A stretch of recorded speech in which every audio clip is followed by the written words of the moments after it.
آج بیٹھے بیٹھے کسی بات پہ یوں ہی خیال آیا کہ فرشتے اللہ کی اتنی پیاری مخلوق ہیں، اتنے فرمانبردار، اتنے نیک، ہر وقت عبادت، تسبیح اور سجدہ کرنے والے۔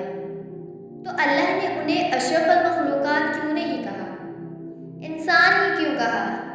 جبکہ انسان ڈھیروں گناہ کرتا ہے، نافرمانیاں کرتا ہے، سجدوں سے غافل رہتا ہے، خدا کو بھول جاتا ہے، ٹوٹ جاتا ہے، بکھر جاتا ہے، جبکہ کائنات کی ہر چیز اللہ کی عبادت میں لگی ہوئی ہے۔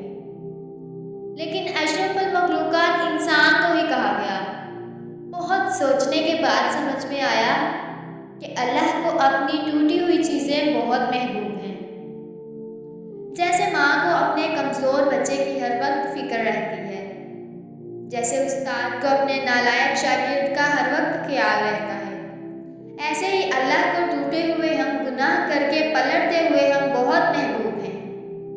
جیسے سلائی کرتے وقت کوئی دھاگا ٹوٹ جائے اور اسے دوبارہ گرہ لگا کر جوڑ دیا جائے تو وہ نگاہ میں رہتا ہے، اس کا خیال ہر وقت رہتا ہے۔ ایسے ہی اللہ کو گناہ کر کے واپس آتے انسان محبوب ہیں۔ شرمندگی اور ڈر سے سر اور نگاہیں جھکائے انسان اسے محبوب ہے۔ فرشتے غلطیاں نہیں کرتے، وہ بار بار دور جا کر واپس نہیں آتے۔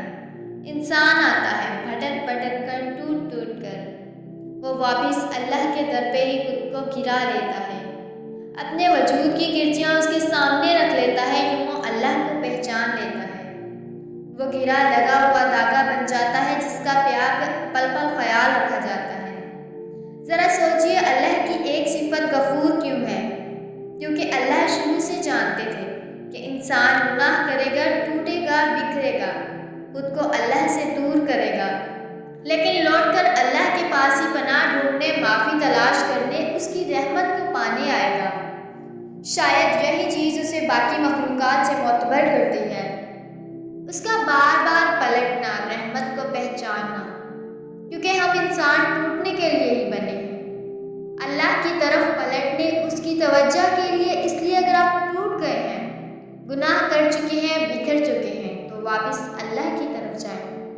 وہ آپ کو سمیٹے گا، آپ کو سنے گا، آپ سے محبت کرے گا، آپ کو توجہ دے گا، کیونکہ اللہ خود سے جوڑنے کے لیے ہی توڑتا ہے۔